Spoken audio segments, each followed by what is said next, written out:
Assalamu alaikum student mathematics 4024. Welcome to Maths Guru. I hope you all are fine. I am fine too. Alhamdulillah.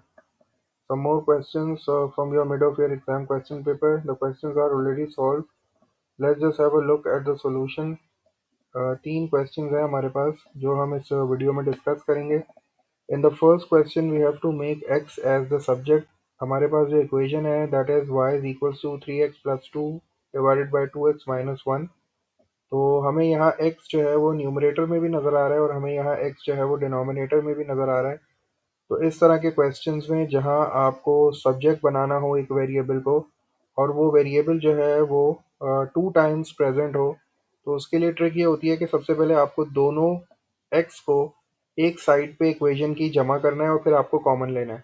Common लेने के बाद आपके पास एक x आ जाएगा और फिर आप जो है उस x को सब्जेक्ट बना लेना. तो इसका मतलब है कि इस क्वेश्चन के थोड़े से ज़्यादा स्टेप्स होंगे. अगर आप मार्क्स भी देखो तो इसके 4 मार्क्स हैं. इसका मतलब है कि स्टेप्स जो है वो ज़्यादा होने वाले हैं.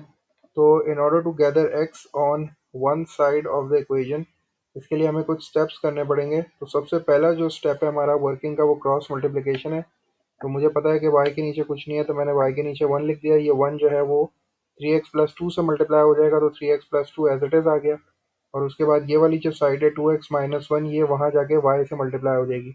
तो 2x को भी y से मल्टीप्लाई करना पड़ेगा और माइनस 1 को भी y से मल्टीप्लाई करना पड़ेगा. 2x को y से मल्टीप्लाई करेंगे 2xy और माइनस 1 को जब y से मल्टीप्लाई करेंगे तो माइनस y हो जाएगा. ये फर्स्ट स्टेप हो गया. अब हमें जो है वो यहाँ भी x नज़र आ रहा है और यहाँ भी x नज़र आ रहा है, तो इन दोनों x को जो है वो एक साइड पे जमा कर लेते हैं. ये प्लस का 3x है, इसको इक्वेशन के इस साइड पे ले आते हैं और ये माइनस वाई को इक्वेशन की दूसरी साइड पे शिफ्ट कर देते थे. 2xy एज इट इज़ आ गया. ये पॉजिटिव का 3x था, इस साइड पे आके नेगेटिव का 3x हो गया इज इक्वल्स टू 2. यहाँ पहले से था तो 2 पहले आ गया और ये नेगेटिव y जब दूसरी साइड पे आएगा तो ये पॉजिटिव y हो जाएगा. ये 2 प्लस वाई हो गया. अब चूंकि मेरे पास 2x आ गए तो I can take x as common. जब मैं x को कॉमन लूंगा तो यहाँ से मेरे पास 2 और y बचेगा क्योंकि x तो मैं कॉमन ले चुका हूँ.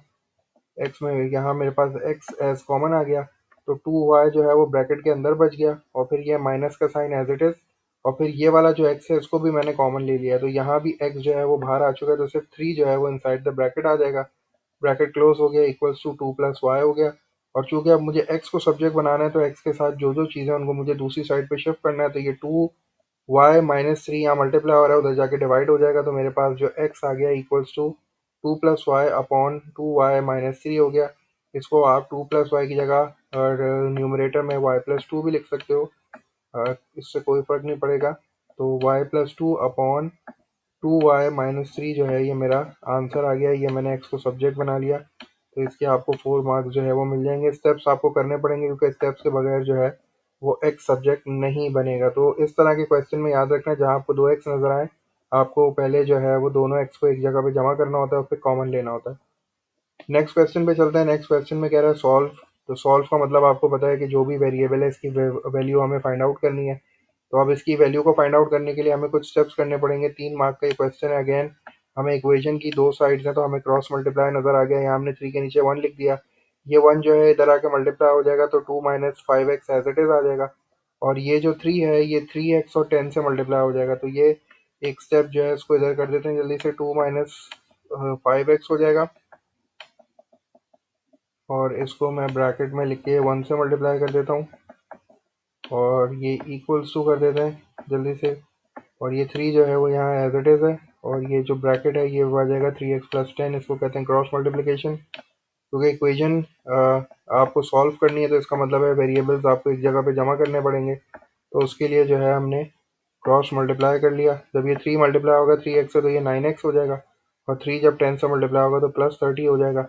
अब चूंकि मुझे x की वैल्यू फाइंड आउट करनी है तो मैंने क्या किया, ये जो नेगेटिव का 5x था इसको इधर शिफ्ट कर दिया और ये जो पॉजिटिव का 30 था इसको इधर शिफ्ट कर दिया. तो ये इस तरह आ गया कुछ. ये 2 - 30 हो गया और इक्वल्स टू ये 9x यहाँ पॉजिटिव का ही है और ये जो नेगेटिव का 5x है जब ये इक्वेशन के इस साइड पे आएगा तो ये पॉजिटिव का 5x हो जाएगा. तो मेरे पास जो इक्वेशन बन जाएगी वो बन जाएगी -28.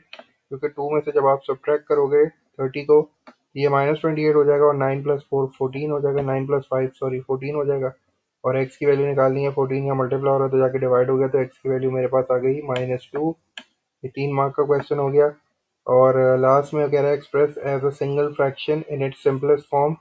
हमारे पास दो फ्रैक्शंस हैं, दोनों फ्रैक्शंस जो है वो सब्ट्रैक्ट हो रहे हैं, इसका मतलब है कि हमें इनको सब्ट्रैक्ट करना है। और आपको पता है फ्रैक्शंस जो हैं वो ऐड और सब्ट्रैक्ट एलसीएम के मेथड से होते हैं, मतलब आपको कॉमन डिनोमिनेटर बनाना पड़ता है। तो कॉमन डिनोमिनेटर यहाँ चूंकि वेरिएबल्स हैं, तो उसके लिए आप क्या करोगे, दोनों डिनोमिनेटर्स को एक साथ लिख दोगे तो ये कॉमन डिनोमिनेटर बन जाएगा। यही ट्रिक होती है हमारे पास, जब हमारे पास डिनोमिनेटर्स में वेरिएबल इंट्रोड्यूस हो जाए तो हम हमेशा इसी तरह करते हैं कि जितने भी हमारे पास ब्रैकेट्स डिनोमिनेटर में होते हैं हम उनको इस तरह एक साथ लिख लेते हैं, तो ये कॉमन डिनोमिनेटर बन गया। और अब इसके बाद हम इस तरह करते हैं कि ये वाला जो अ, हमारे पास ब्रैकेट होता है उसको इस वाले नंबर से मल्टीप्लाई कर देते हैं, और ये वाला जो होता है हम उसको इस वाले से मल्टीप्लाई कर देते हैं, मतलब क्रॉस मल्टीप्लिकेशन कर देते हैं। तो यहाँ 3 आ गया, तो 3 एज इट इज़ मैंने यहाँ लिख दिया। अब चूंकि मुझे ये वाला ब्रैकेट यहाँ लेके आना है तो ये हो जाएगा 2x+1। और साइन का ख्याल रखना पड़ता है इसमें, क्योंकि साइन की वजह से जो है वो आपका आंसर गलत हो सकता है। नेगेटिव साइन आ गया और 5 यहाँ पहले से था, और अब ये वाला ब्रैकेट आएगा तो दिस विल बी x-2। और अब आपने जल्दी से सिंप्लीफाई कर लिया, सिंप्लीफाई करने के बाद आपका जो फाइनल आंसर आएगा वो एक ही फ्रैक्शन की फॉर्म में आना चाहिए।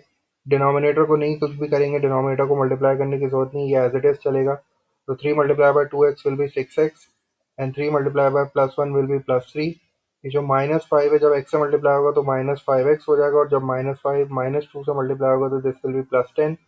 ये 6x हो गया, ये 5x हो गया, माइनस हो रहे हैं, 6x - 5x पॉजिटिव x हो गया, और +3 और +10 will be +13 divided by x-2, and 2x+1 denominator को टच नहीं करते, डिनोमिनेटर हमेशा ऐसे ही छोड़ देते हैं, मल्टीप्लाई करने की जरूरत नहीं है। तो ये आपका फाइनल आंसर आ गया।